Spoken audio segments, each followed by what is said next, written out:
Hi, this is Brandy Schantz, and welcome to Living Chronic. Today I'm here with Anna Knight, audaciously radical coach from the Audacious And. Welcome back to the show, Anna. Thank you for having me again. I love when I get a second visit. I keep getting my favorites to come back, so that's pretty exciting. Well, I'm on a Um, good list then. Yay!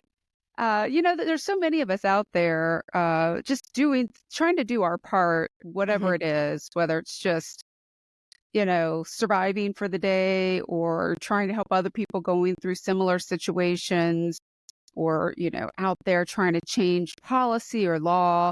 And you're out there every day as a coach and a mentor who's really trying to make a real impact and a change. And I love that.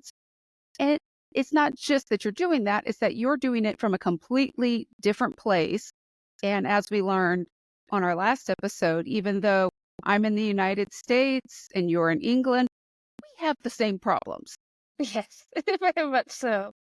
Yeah. And I think that's really interesting, especially here in the United States. Everybody says, oh, well, it's always a better over in Europe. If we have a problem, it's just because we're not doing it the way Europe does. And Europe, just so you know, encompasses everybody and all things. So it's important to point out that we can't just look to this giant monolith that we just love to call Europe, meaning the Mhm. rest of the world, because we all have the same problems.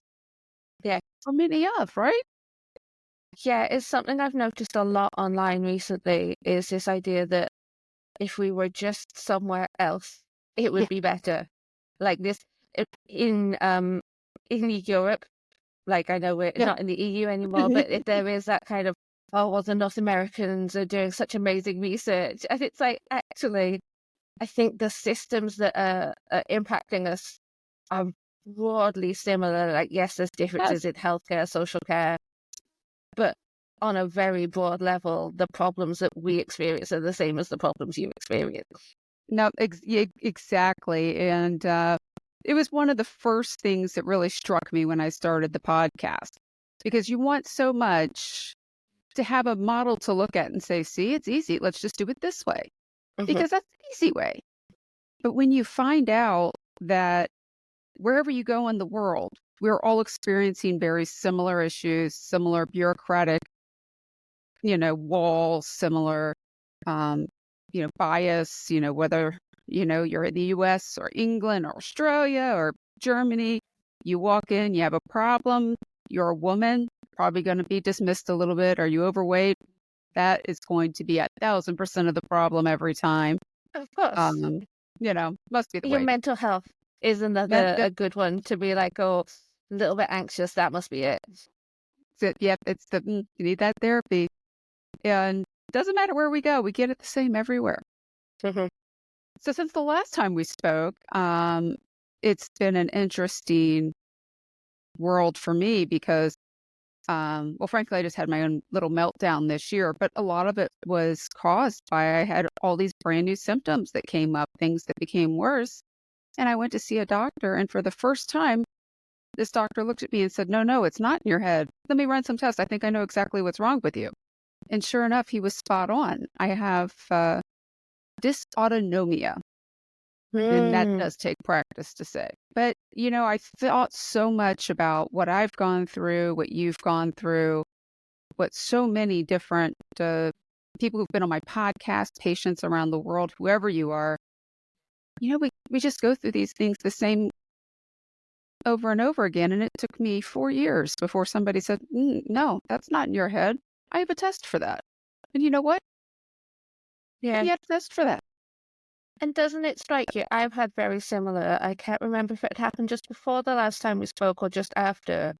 Um, but I've got a diagnosis of hypermobility that is fairly recent to me. And that was something that had been noted in my notes right towards the beginning of my journey and then just kind of glossed over. And it Yeah. was only when I pressed to see a new rheumatologist who happens to take special interest in hypermobility. And she was like, well, actually, this explains this part of what you're experiencing and these symptoms. And it links to things like dysautonomia and drew that whole picture together for me. that I went, this would have been amazing information 6 years ago.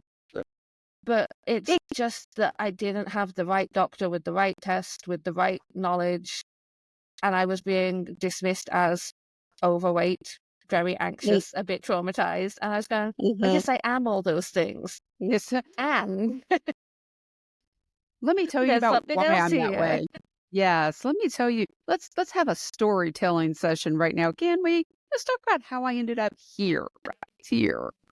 Yeah, it's amazing, isn't it? And I've spent a lot of time in the various groups for dysautonomia, and of course, sometimes they're just sad, but we're sad. You go through a lot. You see, it feels like 1,000 doctors before one goes, oh, well, no, this is an actual condition, and it's just exhausting getting to that point. But these types of illnesses that fall under that dysautonomia umbrella are on the rise. Mm, And it's largely due to COVID, yeah, which it just blows my mind that this is, one of the many things. And of course, I got mine from a reaction to Humira. I've learned that you can also get this, taking an antibiotic. There's certain antibiotics that can cause it. There's various viruses that can cause it. I mean, there's just a pretty long list of things. But with COVID, it just really shot up, and just mhm, took flight. So to know that there's so many of us out there screaming and saying something's wrong with me, and it took a worldwide pandemic for people to really pay attention and say, oh, we need to take a look at these problems. It's pretty. I mean, I guess there's a time to have this. Now is it, because they're yeah, actually looking at it, but also, wow, it took a worldwide pandemic to get these types of illnesses looked at. yeah. And like you say, yes, they're on the rise, but it's not brand new. Like Yeah, no. we've been here. Like my first symptoms were when I was 16, so a good 20 years ago. Like that is Yeah, not pandemic related, but it's no, only now that people are starting to talk about them, to starting to recognize them. I'm starting to get answers now that weren't available to me, and some of wasn't that is there. Yeah. science moving on. But like you say, I think there's been this interesting pandemic impact of going, actually, now we're talking about things like chronic fatigue, dysautonomia, the impact of chronic health conditions, just Hmm. the impact of being sick on working, on living, on Yeah. what we value and when we value it. Like that to me is really fascinating that it took something so devastating, earth shattering, like life Yeah. changing. Yeah, actually, it's affecting, I'd probably say billions of people across the planet pre It's so pandemic, many. Yeah. but now we're talking about it. It finally, and who knows? I mean, just like you, I've done the backwards, well, how long have I had this symptom or that symptom? And, Hmm. they keep asking me about my low blood pressure. And I said, well, I've always had low blood pressure, prior to this finally getting an actual diagnosis. I would just hear from doctors, oh, you have the best blood pressure in town. Oh, I do? Yeah. That's great. Well, I'm a runner. I do occasionally faint. Is that okay? Well, it happens. And then we move on. Hmm. So, you think back to it, and, of course, there's this big, vast, open space of knowledge that we just don't have yet. And Yeah. we may not even have in our lifetime.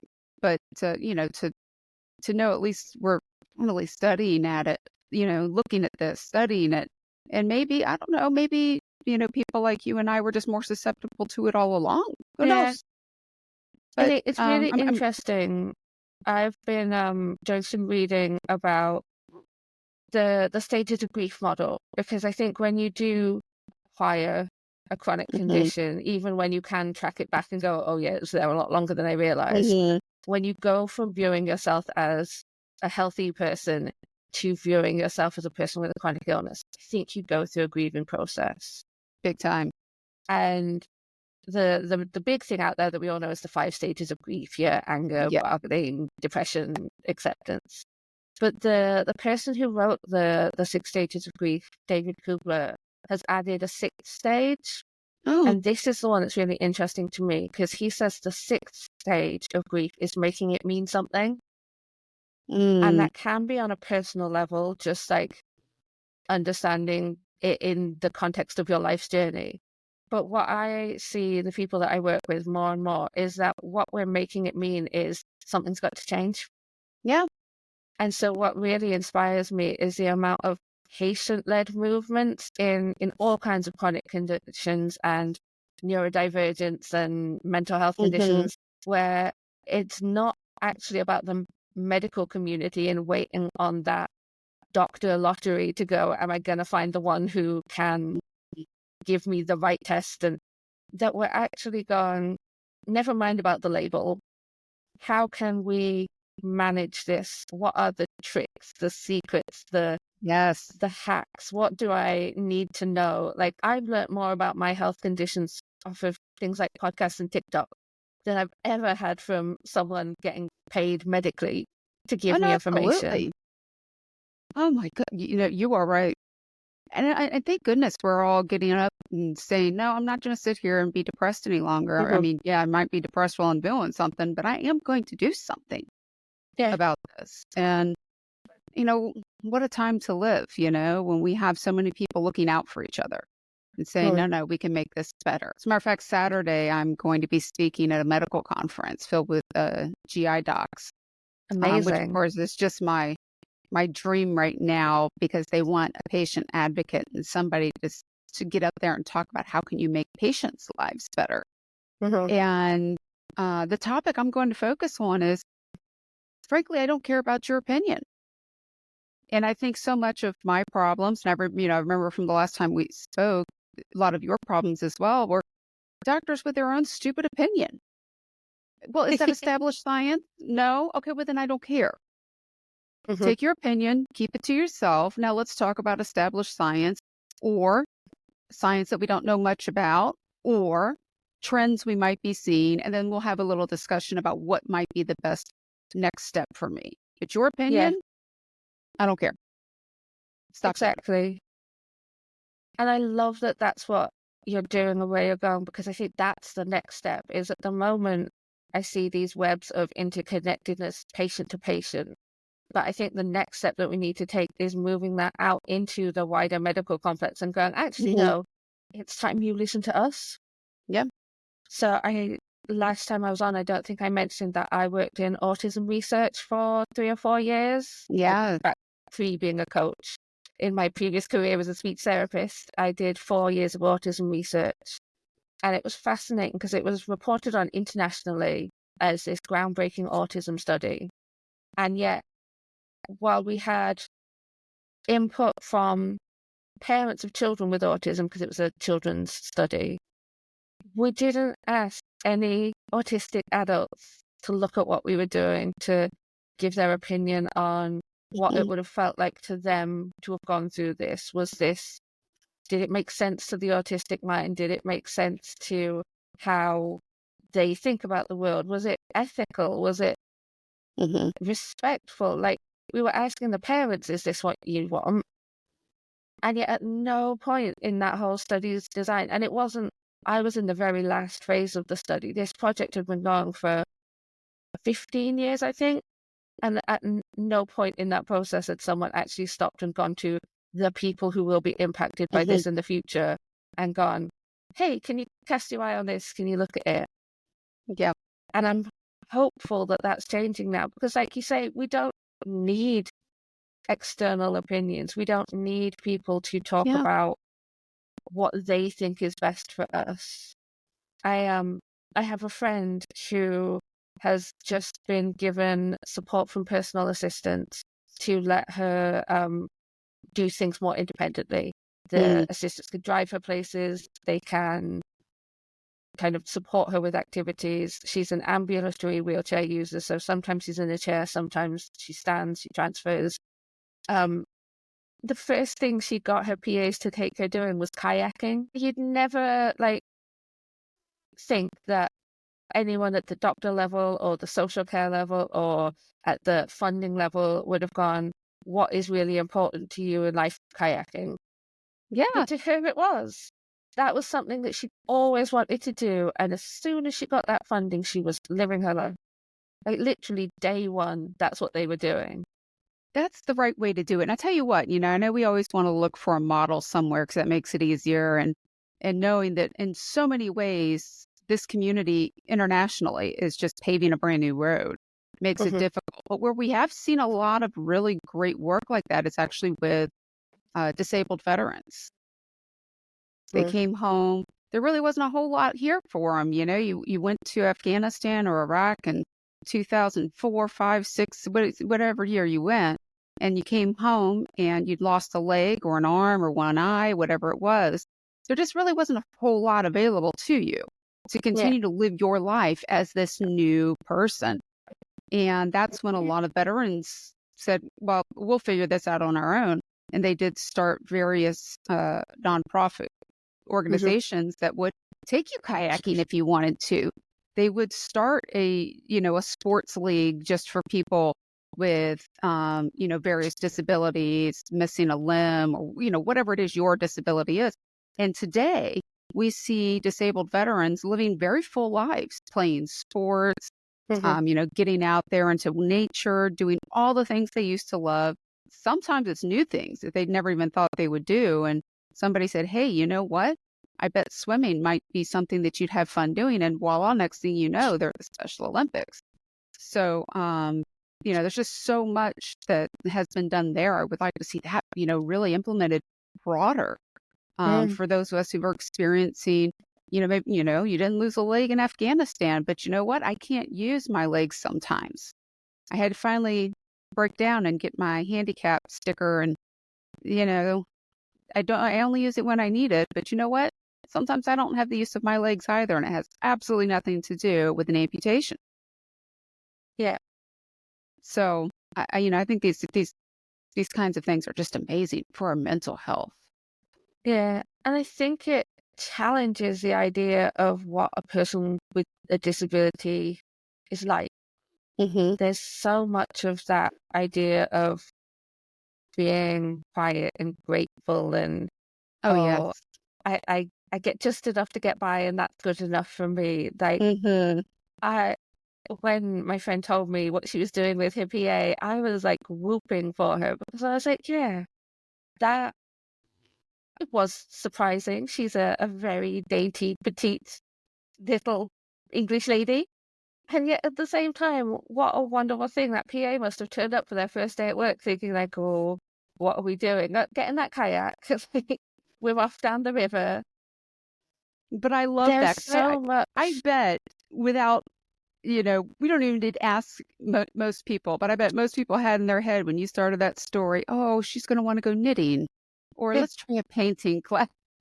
Yeah, like, Nope, decorating pottery, like, something like that. But no, she was like, "Kayaking, we're off." They've gone let's do it. clubbing. She's, saved up some of her Oh, so PA night, hours, and they've taken them at nighttime, and they've gone out to the local rock club. Like, there is no one typical person with a no, chronic condition, and yet no, we're lumped as this monolith sometimes of, or even condition by condition, like this is what someone with hypermobility is like, this is someone what with ME hmm, is like, MS is like, this is your box, now stay in it. I'm really passionate about going like we just need to smash that box. We need to go like yep, there get is out of no here. box that fits me except the one that is me. Yep, exactly. You know, you know what? We did talk about this our last episode. We talked about how difficult it is. They want to just put you into poverty as a Mhm. disabled person, and then maybe you'll get some benefits, but I bet you're trying to milk the system. It's just such an odd system. I just don't know who wants to never do anything else again in the rest of their lives except sit at home and think about how disabled they are. Mm. I, I just can't even understand why that seems to be the prevailing thought. It's been 2 years now. I've been on the Virginia State Rehabilitation Council, and I was recently elected chairperson of the council. So I'm really enjoying it. But I've taken it to going out and speaking to a lot of people, both in person and online, who live in the state of Virginia. most of whom are dealing with long COVID or associated diseases and different dysautonomia issues. And they just have nothing to do, and they just have settled into this, well, I guess I can't work and I have to be in bed and I'll take the gabapentin and never do anything again in my life. And I'll say, no, but you can still work. We have an entire rehabilitation program in the state of Virginia. You can apply for it. You're eligible as a disabled person. Yes, Mhm. long COVID is a disability. Yes, dysautonomia is a disability. And I can't tell you how happy it just the smiles, the joy. One person just squealed. She's like, "You got to be kidding me!" Because you know Yeah. what? As it turns out, people of the world sitting at home all day long, just thinking about how disabled you are, is not the best way to take care of disabled people. Who knew we don't want to just sit and feel sorry for ourselves? Like, I this know shouldn't be a groundbreaking revolution, it like really revelation, shouldn't. but I think it is that there again. This the It's really interesting. So there's a system in the UK called Access to Work, which is, as it sounds, it is providing the things that you need to be able to access work. Mhm. And it has seen the biggest rise in applications in recent history. Like, people have suddenly, like, through that patient-to-patient sharing, gone, "Hey, I got this support through Access to Work. Have you heard of it? You could Yeah. get it." It's having a massive influx of applications. Some of the people that I work with get their support that I give them funded through Access to Work to help them develop Mhm. the skills that they need for the workplace, those kind of things. But as a provider, what I'm seeing is that the system above it has gone, wow, there's this massive increase in need. We need to tighten down and give everyone less. Oh goodness. Yep. And so the amounts of awards are getting smaller, the things people can have is getting less. And it's like, it's so backwards to me that you go, oh my God, there's this scheme that is letting hundreds of thousands of UK citizens access the workplace. The government is actively out there saying we want people to get back into the office. We want them to stop working from home. We want people to be Mhm. working. Like, and yet they're going, oh my God, so many of people have applied for this. It's not recognizing a need. We best give everyone less. It's ridiculous when you think that the amount that could be contributed to the economy supporting all Yeah. these people who genuinely want to work, want to have fulfilling lives, Yeah. like, want to be doing what they can, but are being not supported by the system. And at the Right. same time, the other side of the benefit system is saying, well, we're going to take all your money off you if you work more than 8 hours a week or 16 Yeah. hours a week. And you go, well, that is such an arbitrary criteria that it means that if you're someone who could maybe work 12 hours a week, you're like, well, I don't want to lose this much money because the wages that I would get wouldn't match it. And I can't live with less money because I'm already living in poverty. So where's the incentive to expand your horizons, to be as fulfilled as possible, if it's going to make your financial situation worse off? No, exactly. Well, and sometimes Backwards. too, and this, I mean, so much, and we all do it the same way. That's what's so just mind blowing. You have this system, whether you're in the US, you're in England, wherever, and if you are in a bad place, you're very sick, you need some assistance, here in the United States, you have to hire an attorney. So right off, you have to Mm, have some level of money to hire an attorney to try to get Social Security disability. But what if, and of course, then you don't, you chance going off if you make, you work 1 hour too much, chance losing your Medicaid, which is your health insurance here in the US if you're, you're living on that disability. But they want to work. And you know what? Sometimes every disability is different. I've said it a million times. We all look different. We all react differently. mhm, We're all under the same umbrella, which in many ways is crazy because me living with a very severe form of Crohn's disease and dysautonomia is definitely different from somebody who was born, let's say, with Down syndrome. So the fact that we're just standing there in line next to each other trying to do the same exact things, it's just mind blowing that nobody's fixed that yet. But if you're somebody like me, chances are you could probably look just like a normal person. I mean, you know what? Most people would never know that I was sick if I didn't tell you. Mhm. Just like you know, you don't know what I'm going through. And I could be the same successful person I've always been, working 80 hours a week, in charge of this, taking care of that. But when things go bad, they go bad. Mhm.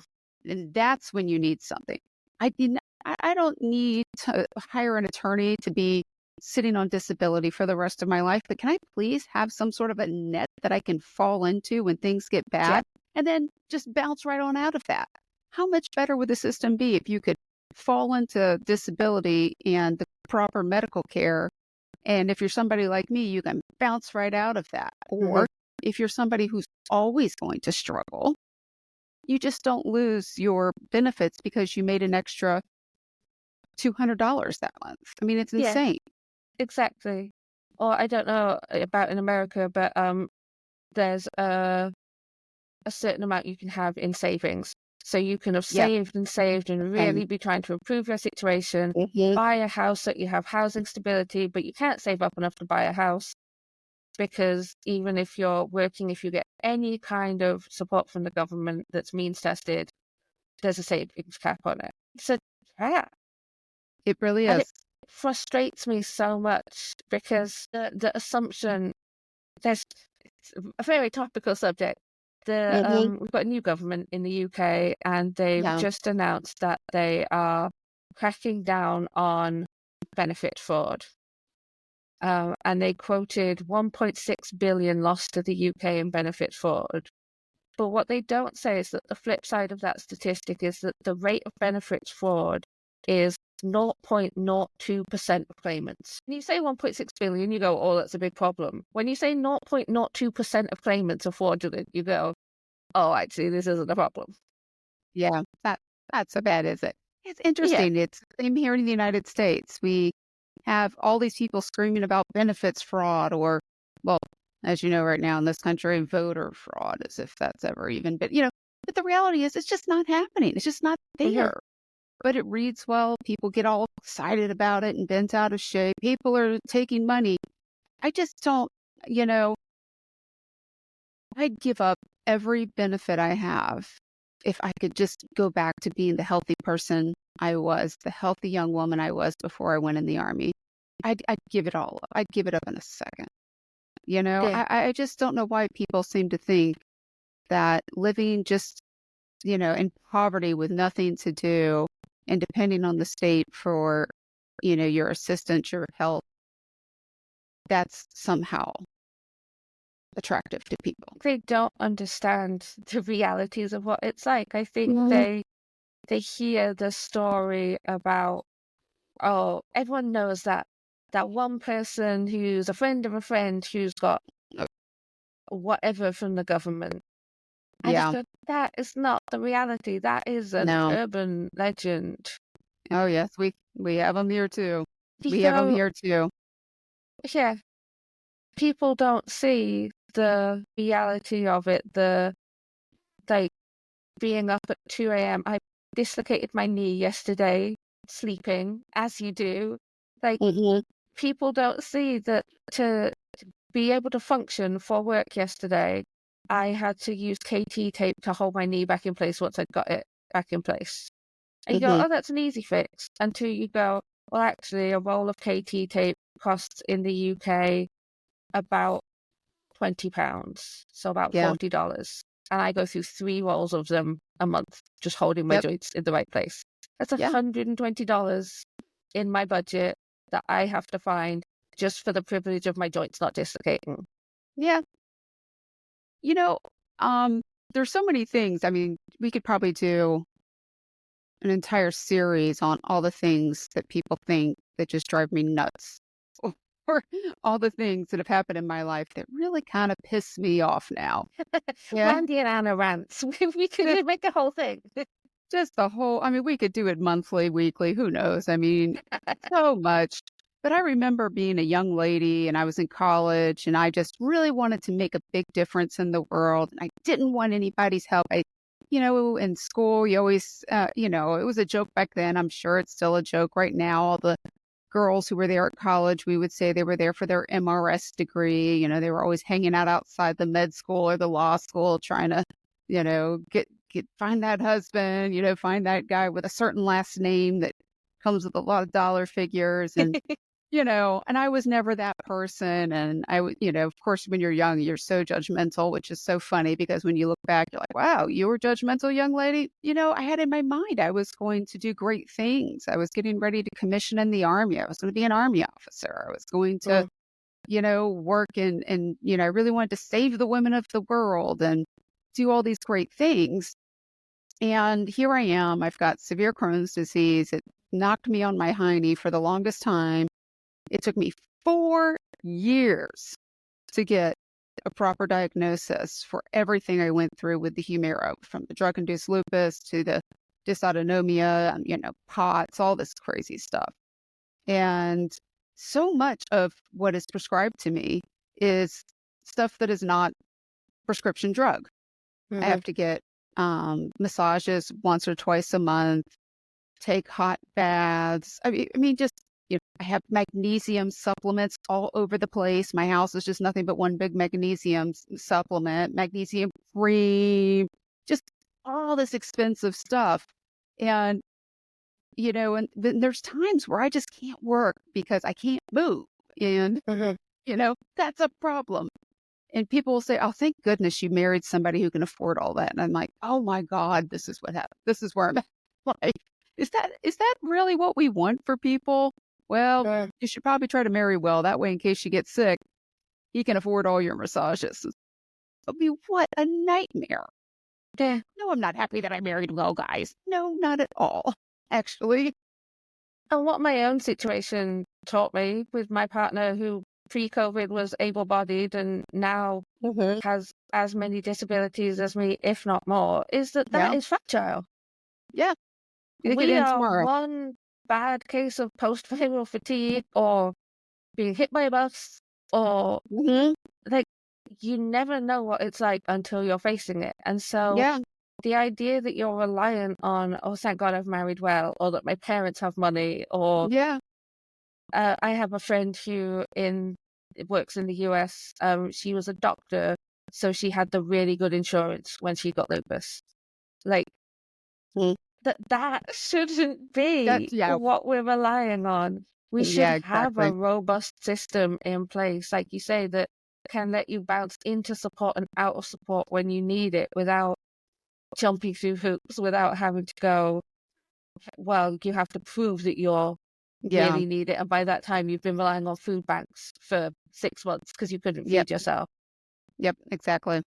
It's infuriating. It really is. And I love my husband, and don't get me wrong, I do feel fortunate to have that strong person standing next to me and supporting me. I mean, yesterday I had an MRI. I'm claustrophobic like nobody's business, so I'm on, 3 Xanax, and he's carrying me in, and he knows he's just going to sit next to me at that MRI and hold my hand for all 3 hours. Yeah. Everybody's, all the texts are like, "Man, that is a good husband." But and that's the stuff I appreciate more than just the fact that he can cover all the bills when I'm in a bad place, because Yeah. it's nobody should have to say, "Whew, well, thank goodness I have money."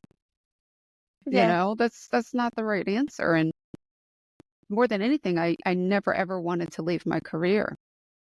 Yeah. I'm still, I still grieve that every day. So, Yeah. we can be doing better. Yeah.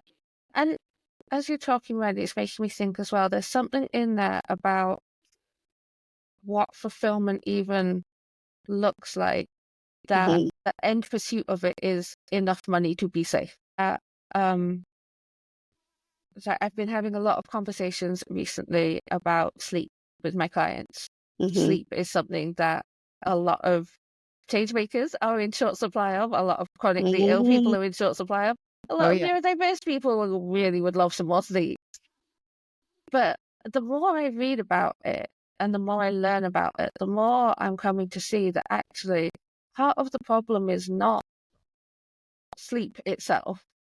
part of the problem is that we are expected to mold our sleep to a societal expectation. Yeah, So yeah. there's a great book called Why We Sleep by Matthew Walker, and he Hmm. talks about there being different chronotypes, different advantages to having people who are up early and up late. And Hmm. that in the days of your, even to like your medieval village, your colonial times, it was of big advantage to the society. You had some people who were awake really early, some people who went to sleep really late, so that the whole community was communally asleep for as short a period as possible. That was Hmm. advantageous for the survival of the unit. Hmm. But we've lost that now. So I have Yeah. clients coming to me who are going, sleep is my problem, and yet actually they're getting 10 hours sleep if they were allowed to be on their natural body rhythm, Right. Yeah. just that their body rhythm would have them starting work at 11 o'clock in the morning. And Hmm. their boss is saying, no, you need to be here at 9. And they're going, I can't work because I can't be up and at work for 9 o'clock. But if I could start my day at 11 and work through till 8 p.m., I'd be able to work. What a ridiculous system. Like, it can't just be me that thinks that that's bonkers. No, it's, and it can be applied in so many different things. As somebody with Crohn's disease, people ask me what was the catalyst that made you leave your career? Mm. And I said, well, I had, I was attached to a bathroom from around 4 a.m. till 11 a.m. Yeah. I could do anything you wanted in the afternoon. It was very rare that I was so sick that I had to be down for the entire day or in the hospital. For the most part, my biggest problem was 4 a.m. to 11 a.m. Text me, I'm in the bathroom, dog's trying to sit there and comfort me. That's where I'm at. That's where you can find me. So imagine if instead of having to completely leave, and when I asked my doctor for help, I said, I can't go to work, but what am I supposed to do? And his only answer was, well, maybe you could try just apply for disability, which is not what I want. But imagine if I could have just easily gone to HR and said, I'm kind of attached to a bathroom till, let's say, 11 a.m. Can I start coming into work at noon? I could have continued, Yeah. you know? I had some support recently trying to look at my own benefit situation, see if there's anything I could do. Just like you say, to smooth life for those moments where when my illness flares up, like hypermobility is really hormonally driven. So Mm. being someone premenopausal female, there is a week every month where my joints are spaghetti. And so I was Hmm. just inquiring about what I could do for that period. And I was told, well, our recommendation would be you quit work because then you can get more benefits. And I was like, Why but is that always the answer? I work brilliantly 3 weeks out of every month as long as I haven't caught a bug. Like, I'm just Which wondering everybody if does, there's, by the way. yeah, like, Not, is there anything I could look at? And they're like, oh, just quit work. That would be your best interest. And I'm like, it's not my best yeah. interest because I would go insane. Like, Yeah. I struggle with a weekend of nothing to do. Like, if I didn't have a job, I do not know what I would point my brain at. This is why outside of the podcast, I've started a business helping companies understand how they can, not just how they can increase their disability hires, but how they can retain Mm. employees who have become disabled.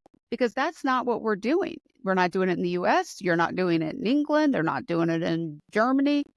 Mhm. We can't just keep losing people out of the workforce, very talented people, just because Yeah. we don't know how to, what, adjust a work schedule for 1 week a month when they don't feel well? Mhm. Allow somebody to, work from home as they're attached to a bathroom and then come into the office at noon? I mean, everywhere I've ever worked, there's always that kind of 9 a.m. that everybody's got to be there for the meeting. The meeting is at 9. Are you really trying to tell me we couldn't make the meeting at 1 p.m.? Yeah. It's not that hard, but people don't want to take that next step.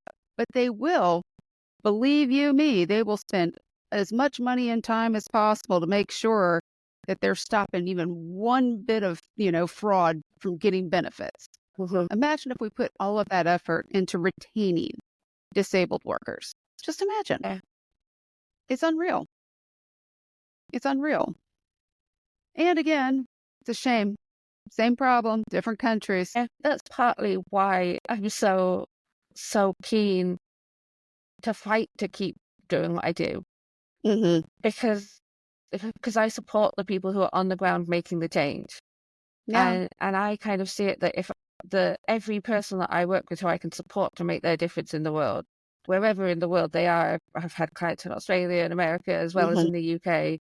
Like if I can help them change their corner of the world and network with other people changing their corner of the world as well. Like at some point we have to hit a critical mass where things start to change, right? Like, We will. We will. Absolutely. Oh, we'll do it.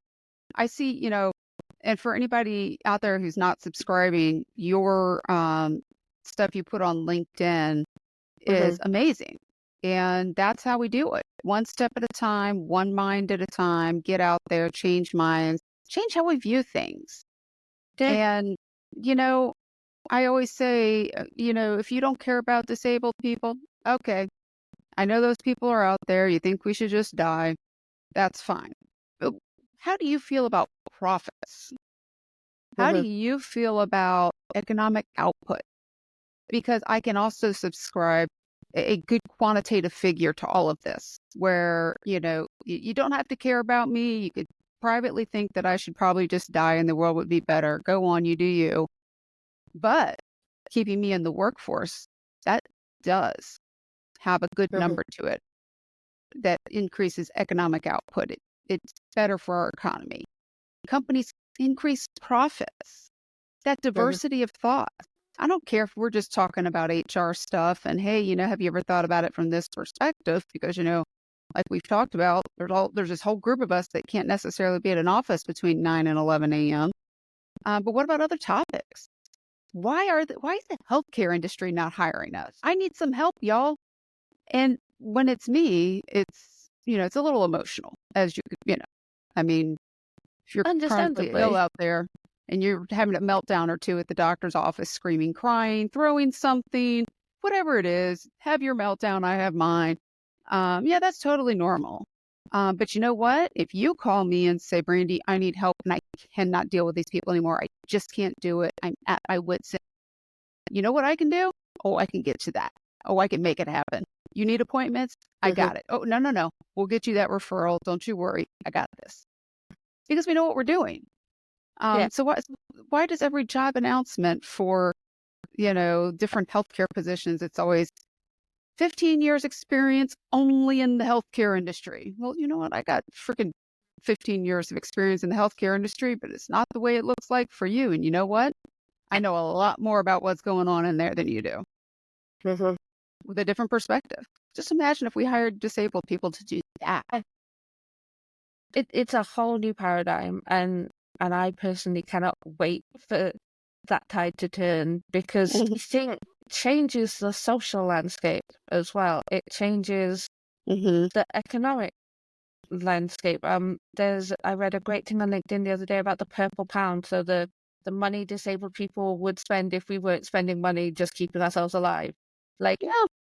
the impact of that on the economy is huge. The Yeah. impact on just things like kindness, like Yes. the idea that we can view others with compassion. Where if we were hearing more voices, seeing more people, if it was normalized that, oh, Brandy doesn't come in till 11, but you can rely on her to get whatever you need done. Anna answers emails on Tuesdays and Thursdays because that's when she has her VA sit and help her do it. But you get her on the phone, and that hour you have her on the phone is life changing. Like, that is my skill, is coaching people. My skill is not Mhm. replying to emails in a timely fashion because my No. ADHD laughs in the face of timely email Yeah. responses.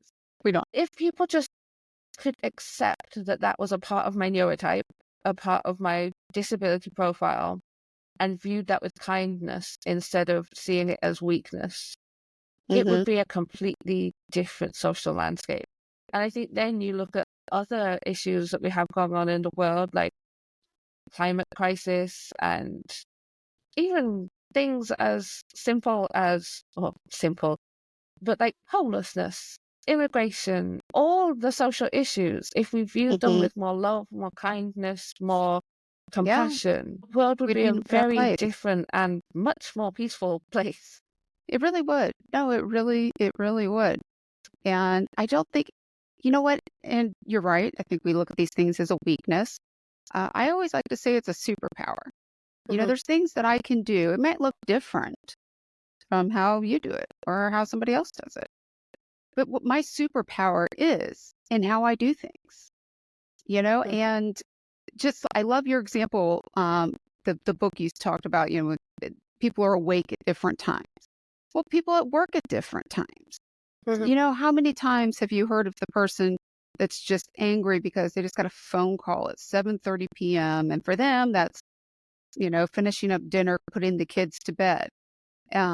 Well, for me, that's no problem for me. If you would have just let me, hang in my bathroom till 11 a.m., I can be at work at 8 p.m., no problem. Or, because I have an amazing attention to detail because every mm, little bitty thing that happens in my life changes how I feel. So I think of everything. And that might not be important for some jobs, but mm, for others it is. And there's a reason we don't have engineers doing the same exact job as an attorney. Those are yeah, two different jobs, two different mindsets, two different degrees, two entirely different people. And that's good. That's a good thing. We don't need an attorney coming in and trying to design our newest vehicle. No, yeah. it's our And problem here in Washington, if D.C. there as was it some is. more respect for the Concerns lived everywhere. experience like that. Yeah. My partner is the most phenomenal problem solver. He can look at a situation and extrapolate out 52 steps into the 12 potential outcomes and pick his Mm. way through to go, here's what you need. But at the moment, he is not well enough to do the jobs that would get him to a role where he could be a problem solver professionally. He And if can't we build just up those accommodate him. X years of Yeah. experience. His gifts are not being used. Yeah. There is a man here in the Washington, D.C. metro area. He has a business. His son is neurodivergent, and he started a business where he trains these neurodivergent adults to do a very specific type of analysis for the U.S. military. When Mm, they graduate his program, he pays for them to get their security clearance, and they go off into the workforce doing a very unique and difficult type of analysis that we just can't get any old person to do. And I love that he started that business. I started learning more about it through my work at the state. And imagine if we look at everything through that lens. Just mm, imagine. Because, did any of these people have 20 years of experience doing that type of analysis? No, no. Mm-mm. They were chosen especially for the superpower that they have as a neurodivergent adult. And now they're using those superpowers, and it's been very successful. There is one that works in my husband's division, or not his division. He's over at the Office of Naval Intelligence. I know there's somebody there, and he says they're just doing wonderful work. mm, And it's because instead of looking at neurodivergence as a problem, this person said, you know what? It's not a problem. It's just that you don't understand it. Let me show mm. you what this neurodivergent person can do. And it's brilliant. So that's what we need to capture. Yeah. That's what we need to do because it's important. Oh, it is. And to me, it's one of the kind of the pivotal shifts that will move us forward and out of this Hmm. weird stagnant period where everyone is looking at someone else and going, "Oh, you're the problem," or "You're the problem." Like, Right. actually, a big shift like that of going, "Here's your gift, fly with it. Here's your gift, fly with it. Here's how we Hmm. can make a workplace work for you. Amazing. Go do your thing." Like, I got a my current assistant sent me a thing going, "This piece of work you did was brilliant, Anna, but why were you writing like a workbook at like 1 a.m.?" I was like, "'Cause I'd slept all day because I'd been really ill, and I woke up with the genius idea and the energy to do something about it." Like, amazing. That I came up with something magical. If I can do Hmm. that as a self-employed person and Yeah. then be like, "Yes, I made a brilliant thing." But if we could unlock that kind of resourcefulness, creativity in employers, because it's not the employees, they've already got that. Yeah. Like, Yeah. it's the employers giving them the scope, the support, what they need to shine. Yeah. Amazing. And be uncomfortable with what's uncomfortable. Mhm. Be okay with it. And yeah, that's what we have to teach people to do. Be okay with being uncomfortable, doing something different. Make it look Yeah. different. You don't have your 9 a.m. Monday morning meeting. I mean, was it really that important to have the exact same meeting at 9 a.m. every Monday morning for the last 45 years? I don't think so. If we want to evolve, if we want to change, if we want to be better, we got to do better. We got to change. Be okay with Mhm. it. You always hear workplaces talk about, oh, we need employees who are resilient and open to change. Okay, well, I know somebody who's resilient and open to change, and that's every single chronically ill person I've ever met in my life. Just Yeah. let us do us, and trust me, you're going to see some good stuff Mhm. because I've done some good stuff in some very weird ways. I've done complete financial analysis and everything sitting in a hospital bed. Okay, guys, it looks different, but you know what? It got done. Be good with it. I love that thought. So what are we going to do next, Anna? How are we going to solve this problem? Obviously, everyone should come get coaching with me. That is a good start. Coaching, audacious. What is it? Yeah. What is it? I was trying to think. I only say it a million times. I'm tongue twisted now. The audacious coaching. Yes, the Audacious And is my company. But I think the audacious part of it is to me the where we start. That the people that I work with are the ones who are saying, you know what, I do have something to offer. I do have a thing that I could change this corner of the world. I just need someone to help me kind of work out how to Mm-hmm. overcome this challenge or how to actually step forward and say, hey, I've got this big idea and get it Mm-hmm. happening Yeah. and get it happening in a way that is sustainable for them. So a lot of the work that I do is based around the idea that you don't have to do it like someone else. You have to trust yourself, value yourself enough to do it like you. I think that applies whether you've got a chronic illness, whether you don't have a chronic illness, but you are shy. Like Mm-hmm. whatever your challenge is, I think if we work out how to do it like you and then have the tools, the steps, the mindset to be able to follow through on that and to connect with other people who are doing that, then like I say, we hit this critical mass where things start to change, where we see bold action. There's Mm-hmm. a completely outside of the chronic illness space. There's a French court case going on at the moment. A woman called Giselle Pellico. It's a horrific case. She was raped by over 50 men in her town. Oh my gosh. It, th- it's a wild case. But the thing to me that's really audacious is that the judge offered her the opportunity to have a closed courtroom so that no one would they were like, to protect your dignity. She's Mm-hmm. 76, I believe. Oh my goodness. And she said, no, I want this to be an open courtroom. I want all of the rapes have been filmed. She was like, I want that footage shown in this open courtroom. And she stands and she watches it every day because she's like, this is my way of doing it authentically. To go, Mm-hmm. you will witness what happened to me. I'm not saying everyone has to put their pain on show like that, but to her, that is her taking a stand of going, this is how I do it my way. Yeah. Another of my clients that I was working with today, her way of doing it her way is that she took 2 months off because she has an autistic daughter and she wanted the summer holidays from school. She didn't think about business. She wanted to focus on enjoying the hell out of her daughter over the summer. Mm-hmm. That's doing it her way. Mm-hmm. And she modeled that to her daughter. And she said that her daughter said to her, Mummy, I wished on a shooting star that our relationship would improve, and it has. And That's made me really happy because I wanted our relationship to improve, but also I wanted to see whether wishing on shooting stars worked. That is what doing it her way is like. Me Yeah. doing it my way is sometimes working at 2 a.m. because I've slept all day, sometimes doing it held together by sports tape, sometimes ranting on a podcast, sometimes quietly writing something, using all my Mhm. skills. Whatever doing it your way is, if you have the support, you have the network of people uplifting you as well, then you make change in the world and that ripples outwards.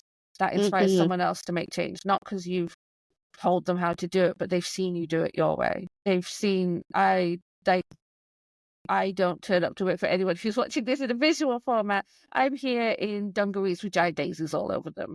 I'm never going to be someone who power dresses their way like an executive coach will. I have Mhm. bright pink hair, for goodness sake. I am not a formal coach. If you're wanting a coach like that, I'm not that person's coach. But I show up authentically because I can be audacious in my Anna-ness. And what I love Mhm. about you, Brandy, is that you show up as Brandy. Like, you are Mhm. you. And the more we can feel safe and comfortable and empowered to show up as ourselves, whether that's in our disability, whether that's in our gender identity, in our sexuality, in our whatever, in our national identity, in our status as a Southern woman or a Mhm.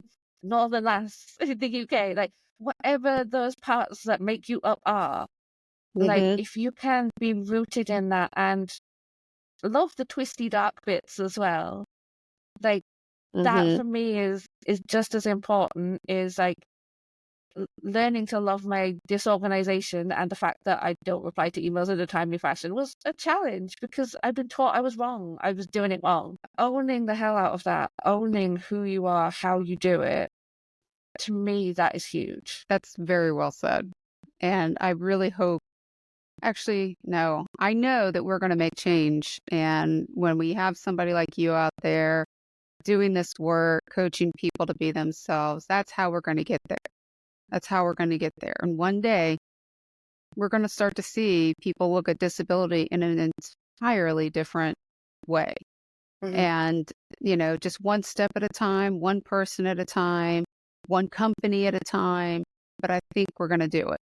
Yeah, And I have hard work faith. is going to be worth it. Yeah, absolutely. Well, thank you, Anna. If you are interested in learning more about Anna, definitely subscribe to her LinkedIn page. It's the Audacious and. Of course, you can also find her as Anna Knight on LinkedIn. And you have a website as well, don't I you? do. It's theaudaciousanne.com. I'm very That's it. easy to find. Very easy to. And I also put all of this information in the show notes. My mind wanders sometimes, but my notes never do. So you can find this in the notes as well. Thank you so much, Anna. It's so much fun having you come back, Been a and pleasure. hopefully we'll get a chance to do this again soon. I would love that.